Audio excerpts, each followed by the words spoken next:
الحمد لله نحمده ونستعينه ونستغفره ونؤمن به ونتوكل عليه ونعوذ بالله من شرور أنفسنا ومن سيئات أعمالنا من يهد الله فلا مضل له ومن يضلل فلا هادي له وأشهد أن لا إله إلا الله وحده لا شريك له وأشهد أن محمدا عبده ورسوله أما بعد فإن خير الحديث كتاب الله وخير الهدي هدي محمد صلى الله عليه وسلم وشر الأمور محدثاتها وكل محدثة بدعة وكل بدعة ضلالة وكل ضلالة في النار. أما بعد أعوذ بالله من الشيطان الرجيم. بسم الله الرحمن الرحيم.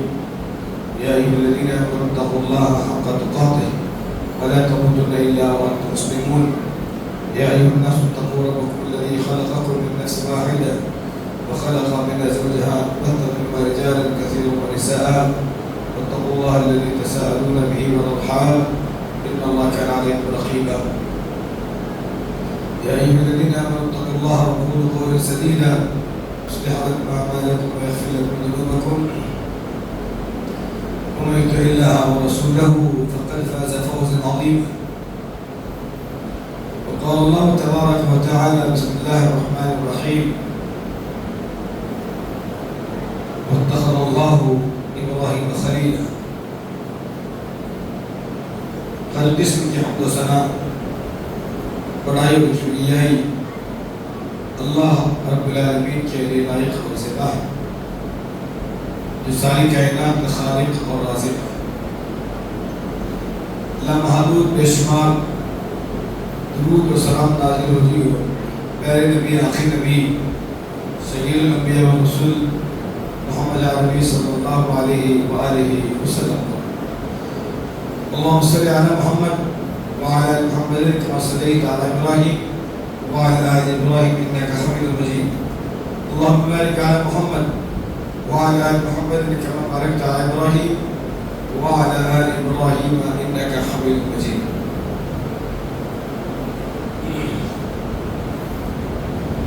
محترم بزرگوں، نوجوان ساتھیوں، پردہ نشین ماں اور بہن، آج ہم وقت کی مناسبت سے ایک ایسی شخصیت کا تذکرہ کرنا چاہتے ہیں جنہیں اللہ تبارک و تعالیٰ نے نہ صرف نبی بنایا بلکہ اللہ رب العزت نے انہیں اپنا خلیل اور اپنا دوست بنایا.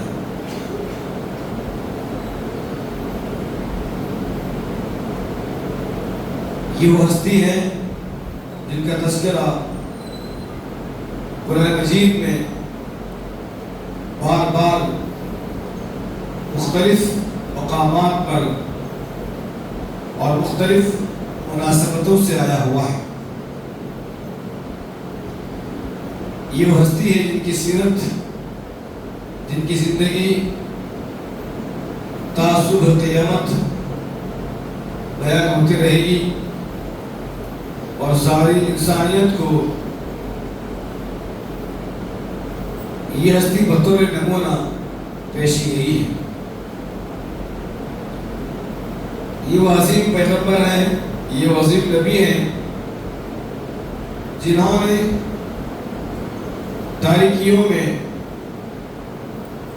توحید کا چراغ جلایا اور شرک کے طوفان میں حق کا علم بلند کیا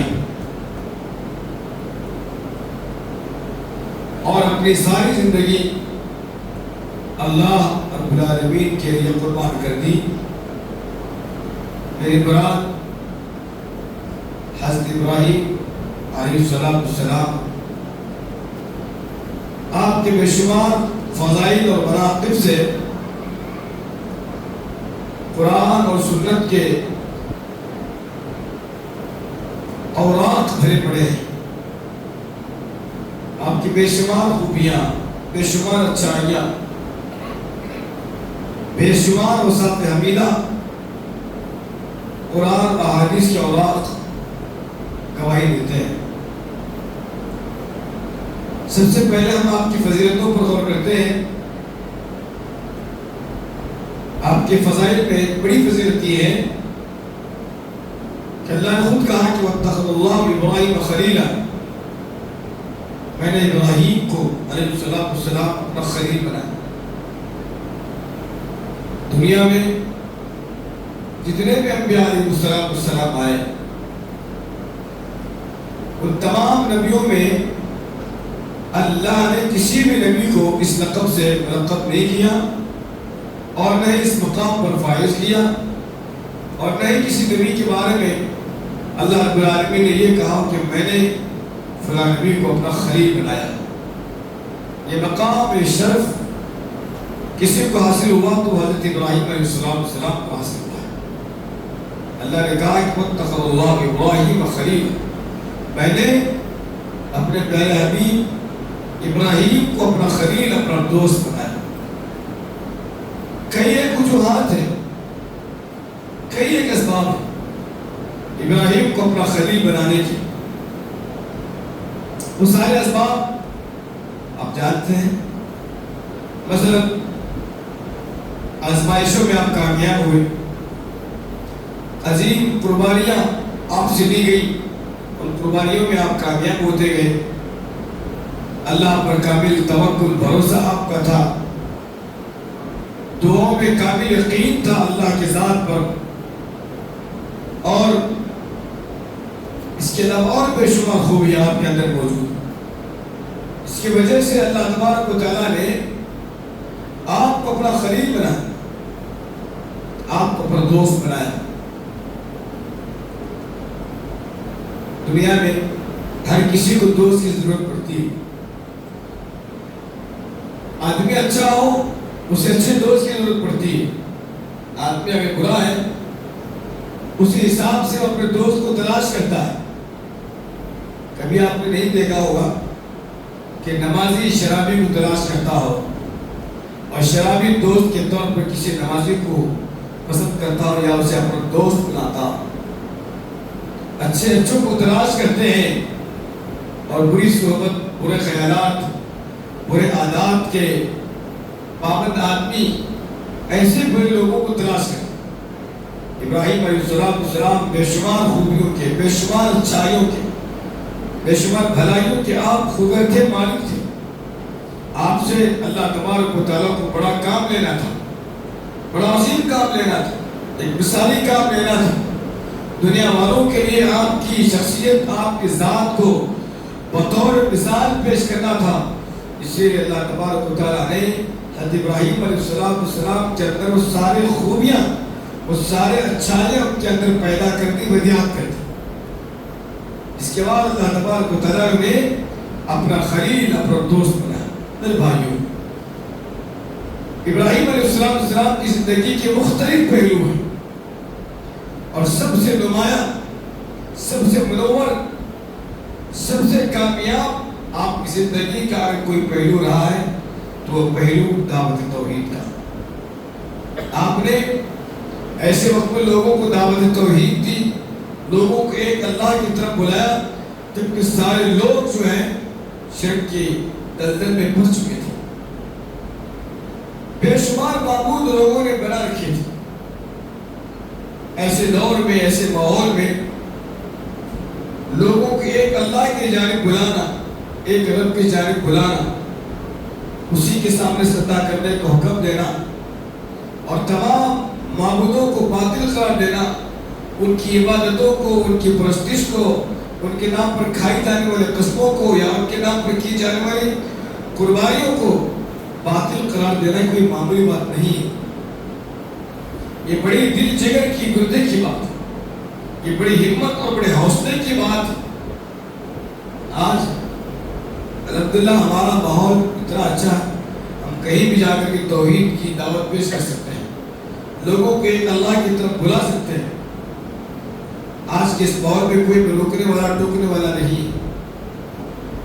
باوجود اس کے حق پیش کرنے میں، توحید کے پیش کرنے میں بزرگ پیش ہوتے ہیں، ڈرتے ہیں، خوف کرتے ہیں۔ اس دور کو، اس وقت کو اور حالات کو یاد کرو. کتنا مشکل دور تھا، کتنا امتحان والا وہ مرحلہ تھا، لیکن ابراہیم علیہ السلام نے اس کی کوئی پرواہ نہیں کی. جبکہ پتہ بھی تھا دعوت توحید کو پیش کرنے میں کتنے مشکلات کا سامنا کرنا پڑے گا اور کن کٹھنائیوں کا مقابلہ کرنا پڑے گا.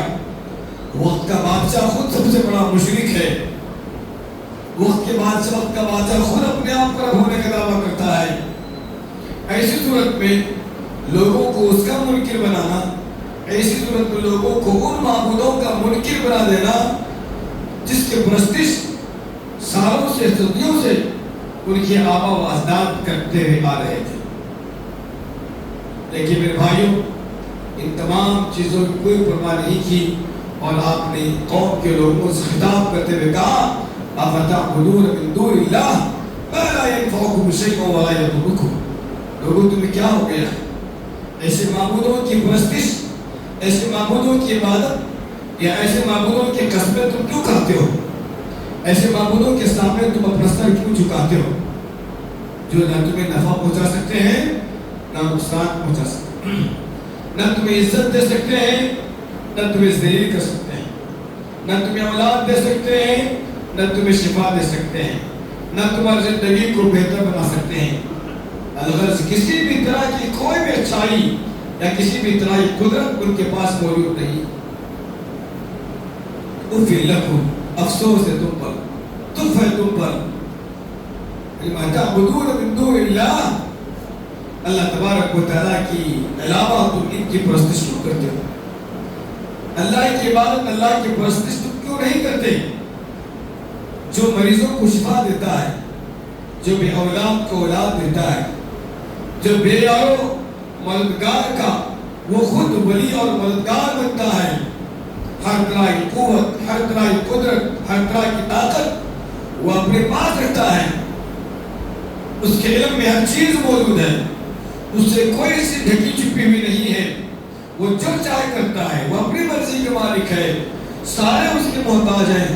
وہ کسی کا محتاج نہیں ہے، وہ کسی کا بیٹا نہیں ہے، وہ کسی کا باپ نہیں ہے، وہ بے نیاز ہے، وہ سب کچھ کرنے والا ہے. ہر حساب سے آپ نے لوگوں کو ایک اللہ کی جانب بلانے میں کوئی کسر باقی نہیں چھوڑی. لیکن لوگوں نے آپ کی بات کا انکار کیا. اور آپ کو معلوم ہونا چاہیے آپ نے دعوت توحید کا آغاز اپنے گھر سے کیا. وَإِذْ قَالَ إِبْرَاهِيمُ لِأَبِيهِ آزَرَ أَتَتَّخِذُ أَصْنَامًا آلِهَةً إِنِّي أَرَاكَ وَقَوْمَكَ فِي ضَلَالٍ مُبِينٍ وَكَذَلِكَ نُرِي إِبْرَاهِيمَ مَلَكُوتَ السَّمَاوَاتِ وَالْأَرْضِ وَلِيَكُونَ مِنَ الْمُوقِنِينَ آيَاتِهَا فَلَمَّا جَنَّ عَلَيْهِ اللَّيْلُ رَأَىٰ كَوْكَبًا قَالَ هَٰذَا رَبِّي فَلَمَّا أَفَلَ قَالَ لَا أُحِبُّ الْآفِلِينَ. پھر ایک مقام پر قرآن مجید نے کہا وَاذْكُرْ فِي الْكِتَابِ إِبْرَاهِيمَ إِنَّهُ كَانَ صِدِّيقًا نَبِيًّا إِذْ قَالَ لِأَبِيهِ يَا أَبَتِ لِمَ تَعْبُدُ مَا لَا يَسْمَعُ وَلَا يُبْصِرُ وَلَا يُغْنِي عَنكَ شَيْئًا. آپ نے یہ بھی کہا یا أَبَتِ لَا تَعْبُدِ الشَّيْطَانَ إِنَّ الشَّيْطَانَ كَانَ لِلرَّحْمَنِ عَصِيًّا. آپ نے یہ بھی کہا یا أَبَتِ إِنِّي أَخَافُ أَن يَمَسَّكَ عَذَابٌ مِنَ الرَّحْمَنِ وَتَكُونَ لِلشَّيْطَانِ وَلِيًّا. پہلے صفائی ہم اپنے گھروں کی کریں، اپنے گھروں سے گندگی کو دور کریں. ہمیں دوسروں کے گھروں کی بہت زیادہ فکر ہے. اپنے گھر سے کچرے کو، اپنے گھر سے گندگی کو پہلے صاف کریں. آپ نے صفائی اپنے گھر سے کی. آپ نے سب سے پہلے عقائد کی اصلاح، عقیدے کی درستگی اور گھر کے شرک اور غلط قسم کی رسومات سے جو ہے ان گندگیوں سے جو گھر پوری طرح سے بلند ہو چکا تھا، اس کی صفائی کا آپ نے سب سے پہلے انتظام کیا. آپ نے سب سے پہلے اپنے دعوت توحید کا آغاز اپنے آپ سے کیا. والد محترم، آپ شیطان کی پرستش کیوں کرتے ہو؟ شیطان اللہ کھلا دشمن ہے. اے میرے والد محترم، میں ڈرتا ہوں اس بات پر کہ اللہ کا عذاب تم پر آ جائے اور شیطان نما لوگ تم سے دور بھاگ جائیں، کوئی تمہارے قریب نہ ہے. آپ نے دعوت کا آغاز اپنے ابا سے کیا، والد محترم سے کیا. أَتَتَّخِذُ أَصْنَامًا آلِهَةً. آپ نے اللہ کو چھوڑ کر کے لوگوں کو اپنا معبود بنا لیا. انی اراک وقومک فی ضلال مبین، بے شک میں آپ کو بھی اور آپ کی قوم کو واضح صریح گمراہی میں دیکھتا ہوں۔ اس کے بعد آپ کو دعوت ہوئی۔ یہاں یہ بات معلوم ہوتی ہے، ضروری نہیں کہ باپ بھی اپنے بچوں کو نصیحت کرے۔ اگر باپ کو اولاد گمراہی میں دیکھتی ہے، غلط کاموں میں دیکھتی ہے، برائیوں میں دیکھتی ہے، شرک میں، بدعات میں دیکھتی ہے، تو اولاد پر بھی حق بنتا ہے کہ وہ اپنے والد محترم کو شرک ہو یا کسی اور قسم کے اخلاقی عقائد کی خرابی اور برائی ہو، اس سے انہیں روکے۔ ایک مشہور حدیث ہے، اللہ کے رسول نے کہا من رأى منکم منکرا فلیغیرہ، تم میں جو بھی شخص جس کسی بھی شخص کو برائی میں ملوث دیکھتا ہے، یا قید نہیں لگا۔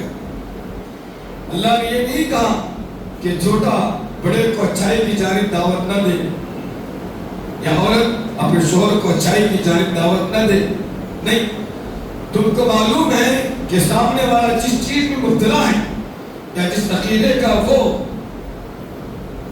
حامی بن چکا ہے، اور آپ کو معلوم ہے کہ عقیدہ غلط ہے، یہ چیز غلط ہے، تو آپ کو لازم ہے کہ آپ اس معاملے میں داعی بن جائیں۔ آپ بیٹے ہو، آپ چھوٹے بھائی ہو، آپ دوست ہو، آپ جو بھی ہو، من رأى منکم منکرا، تم میں جو بھی جس کسی بھی شخص کو برائی میں ملوث دیکھتا ہے، چاہے اس کو روکے، زبان سے روکے، ہاتھ سے روکے، یا کم از کم اس کو دل کو بلا جائے۔ تو ابراہیم علیہ السلام نے اپنے باپ کو جب دیکھا کہ وہ شرک جیسے دلدل میں اور زندگی میں پھنسے ہوئے ہیں اور قوم بھی پھنسی ہوئی ہے، سب سے پہلے آپ نے دعوت توحید کا آغاز اپنے باپ سے کیا، گھر والوں سے کیا، اس کے بعد پھر قوم کے جانب آپ نے قدم بڑھایا۔ قوم نے جب آپ کی دعوت کا انکار کیا تو آپ نے کیا کہا؟ انی بریء مما تعملون، تم جو کچھ کر رہے ہو میرے سمجھانے کے باوجود، میرے بتلانے کے باوجود، دلائل کو پیش کرنے کے باوجود، سچائی کے واضح ہو جانے کے باوجود، اگر تم میری باتوں کو نہیں مانتے ہو، اپنے باپ دادا کے راستے پر ڈٹے ہوئے ہو، اڑے ہوئے ہو، ضد میں ہو، انی بریء مما تعملون، پھر تو میں بری ہوں، تمہارے حرکتوں سے میں بالکل بری ہو بس۔ اس کے بعد ابراہیم علیہ السلام کی سیرت کی زندگی کے درخشاں پہلو میں دوسرا پہلو یہ ہے کہ آپ کے اندر حق کی جرأت تھی، بہادر تھے۔ جو آدمی یاد رکھو حق پرست ہوتا ہے، حق گو ہوتا ہے، اسی کے اندر بہادری آتی ہے۔ جو آدمی خود ناحق ہو، سچائی پر نہ ہو، حق پر نہ ہو، اللہ کی قسم کو کبھی بھی جرأت مند، بہادر، جری نہیں بن سکتا۔ ایسا آدمی یا ایسی قوم سے انقلاب کی کوئی امید نہیں کی جا سکتی۔ وہی آدمی بہادر ہوتا ہے، اور وہی آدمی ڈٹ کر جم کر کے کمر کس کر کے اپنی بات کو قوم کے سامنے بھروا سکتا ہے۔ جو حق گو ہو، سچائی پر ہو، اس کا علم بھی سچا ہو، اس کا عمل بھی سچا ہو، اس کی فکر بھی درست ہو، اس کی روزی روٹی بھی درست ہو، جس کے اندر یہ ساری خوبیاں ہیں، وہ کسی سے نہیں ڈرتا، وہ صرف اللہ سے ڈرتا ہے، اللہ کے علاوہ کسی سے نہیں ڈرتا۔ ابراہیم علیہ السلام کی زندگی کو دیکھو اٹھا کر کے، آپ اکیلے، آپ کے ساتھ کوئی نہیں، ایک فرد بھی آپ کے ساتھ نہیں، اور دوسری جانب آپ کی مخالفت میں ساری قوم ہے، حتیٰ کہ وقت کا بادشاہ بھی آپ کے مخالف، آپ اکیلے رہتے ہیں، لیکن پھر بھی جم کر کے وقت کے بادشاہ کا مقابلہ کرتے ہیں، قوم کا مقابلہ کرتے ہیں، اپنے برادری کا مقابلہ کرتے ہیں، اپنے باپ کا مقابلہ کرتے ہیں۔ وقت کے بادشاہ نے کہا تھا کہ تیرا آخر نام کون ہے، بتا تو صحیح۔ کہا تھا کہ فَإِنَّ اللَّهَ يَأْتِي بِالشَّمْسِ مِنَ الْمَشْرِقِ فَأْتِ بِهَا مِنَ الْمَغْرِبِ، میرا رب وہ ہے جو مشرق سے سورج کو نکالتا ہے، اگر تو اپنے آپ کو رب ہونے کا دعویٰ کرتا ہے تو مغرب سے سورج نکال کر کے بتا دے۔ پھر پوچھا تھا کہ تیرا رب کون ہے، آپ نے کہا تھا کہ میرا رب وہ ہے جو مارتا ہے اور زندہ کرتا ہے۔ بادشاہ نے دو آدمیوں کو بلایا، ایک کو مار دیا، دوسرے کو چھوڑ دیا، کہا کہ یہ کام تو میں بھی کرتا ہوں۔ اس کے بعد آپ نے کہا تھا کہ فَإِنَّ اللَّهَ يَأْتِي بِالشَّمْسِ مِنَ الْمَشْرِقِ فَأْتِ بِهَا مِنَ الْمَغْرِبِ، میرا رب وہ ہے جو مشرق سے سورج کو نکالتا ہے، تو مغرب سے سورج نکال کر کے بتا۔ تو یہ بہادری، یہ جرأت اور اس طرح کی باتیں اور اس طرح کا چیلنج ایک جھوٹا آدمی جس کا عقیدہ باطل ہو، جس کی فکر باطل ہو، جو عمل میں کمزور ہو، جس کی روزی روٹی حرام کی ہو، یا جس کی روزی روٹی میں حرام نوالا شامل ہو چکا ہو، اللہ کی قسم ایسا آدمی کبھی جرأت نہیں بن سکتا، ایسا آدمی کبھی بہادر نہیں بن سکتا، ایسا آدمی کبھی ظلم کا مقابلہ نہیں کر سکتا، نہ ظالموں کا مقابلہ کر سکتا ہے۔ لیکن ابراہیم علیہ السلام کی زندگی کا ایک دوسرا پہلو تھا، جہاں دعوت توحید میں سب سے آگے تھے، وہیں پر آپ بڑے جری تھے، بڑے بہادر تھے، کسی کا خوف اور کسی کا ڈر آپ کے دل میں نہیں تھا، اسی لیے آپ نے قوم کے سامنے، وقت کے بادشاہ کے سامنے ڈٹ کر کے دعوت توحید پیش کی۔ میرے بھائی، آپ کی زندگی کی خوبیوں میں ایک تیسری خوبی یہ ہے کہ آپ کو اللہ تبارک و تعالیٰ پر کامل یقین تھا، کامل بھروسہ تھا۔ آج ہمارا بھروسہ اعتماد سب پر ہے لیکن اللہ پر نہیں ہے۔ دیکھیے دوستو، جو آدمی جتنا پکا توحید پرست بنتا ہے، جو آدمی جتنا زیادہ حق کو بنتا ہے، حق پر عمل کرنا اور حق کو بولنا پسند کرتا ہے، ایسے آدمی سے امید کی جا سکتی ہے کہ یہ آدمی اللہ پر بھروسہ کرے۔ جو آدمی مشرک ہو، جو آدمی توحید کو نہیں جانتا، نہیں سمجھتا، اللہ کو جانتا پہچانتا نہ ہو، اور جس آدمی کے اندر جرأت اور بہادری نہ ہو، اللہ کی قسم ایسا آدمی اللہ پر توکل، اللہ پر اعتماد، اللہ پر بھروسہ نہیں کرتا۔ نبی کریم صلی اللہ علیہ وسلم کی ساری زندگی آپ کے سامنے پڑی ہوئی ہے، ساری زندگی آپ کے سامنے پڑی ہوئی ہے۔ وہ وقت پہ آپ یاد کر لیں، ایک سفر سے واپسی میں آپ صلی اللہ علیہ وسلم ایک درخت کے نیچے تلوار لٹکا کے سوئے ہوئے ہیں، دوپہر کا وقت تھا، آپ کے سارے ساتھی مختلف درختوں کے نیچے سوئے ہوئے تھکے ماندے تھے۔ ایک دشمن آتا ہے، تلوار نکالتا ہے اور اللہ کے رسول کو جگاتا ہے۔ اللہ کے رسول اٹھ کر کھڑے ہوتے ہیں اور اس وقت دشمن نے کہا، محمد بتاؤ اب تمہیں مجھ سے کون بچائے گا؟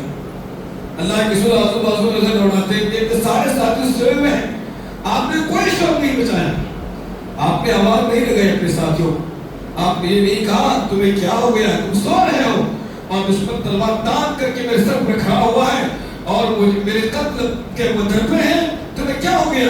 آپ نے اپنے ساتھیوں کو نہیں جگایا، آپ نے کوئی شوق نہیں بچایا۔ آپ نے اس کے جواب میں کہا، جو اللہ میری حفاظت سوتے میں کیا تھا، وہی اللہ میری حفاظت میرے جاگتے ہوئے بھی کرے گا۔ اللہ کا نام سنتے دشمن کے ہاتھ سے تلوار گر گئی۔ اس کے بعد اللہ کے رسول نے تلوار اٹھایا، پوچھا اب بتا تجھے مجھ سے کون بچائے گا؟ اس نے کہا، میں نے سنا ہے کہ آپ بہت زیادہ رحم دل ہیں، دیالو ہیں، معاف کرنے والے وغیرہ وغیرہ۔ بہرحال اللہ کے رسول نے معاف کر دیا۔ میں یہ بتلانا چاہ رہا ہوں، جو آدمی اللہ تبارک و تعالیٰ کی سچی بات کرتا ہے، اس کے ذات میں کسی کو شریک نہیں ٹھہراتا اور اللہ تبارک و تعالیٰ کا اس کے علاوہ کسی کا ڈر اپنے دل میں نہیں رکھتا، وہ بڑا بہادر ہوتا ہے، بڑا جری ہوتا ہے، اور ایسا ہی آدمی اللہ پر بھروسہ کرتا ہے۔ سارے لوگوں نے ابراہیم علیہ السلام کو جلانے کی تیاری کی۔ انصروا آلیہتکم ان کنتم فاعلین، لوگوں نے ساتھیوں کو اعلان کیا تھا، لوگوں نے اس ابراہیم کو بہت زیادہ ہوا، اس کو ختم کرنے کی تیاری کرو۔ لوگوں نے آگ جلائی، آگ اتنی شدید تھی کہ آسمان سے باتیں کرنے لگی۔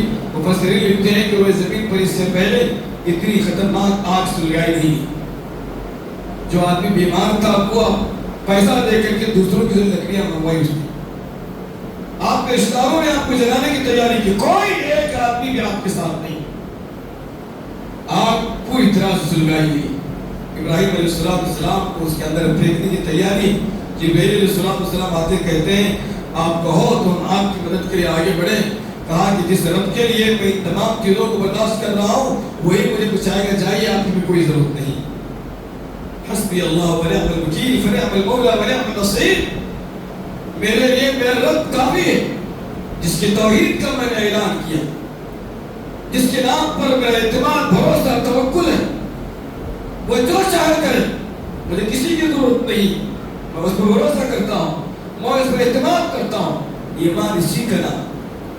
جب اسباب ختم ہو جائیں، وسائل ختم ہو جائیں، کوئی دور دور تک مدد کی کوئی گرد باقی نہ رہے، کوئی سبب باقی نہ رہے، ایسی صورت میں اللہ تبارک و تعالیٰ کے ذات پر اعتماد اور بھروسہ کرنا، اسی چیز کا نام ایمان ہے۔ لوگوں کے رہتے ہوئے، دوستوں کے رہتے ہوئے، مال کے رہتے ہوئے، اقربا آئسہ کے ہوتے ہوئے اللہ پر بھروسہ کرنا، اس کا دعویٰ کرنا، اظہار کرنا کوئی بڑی توکل کی مثال نہیں ہے۔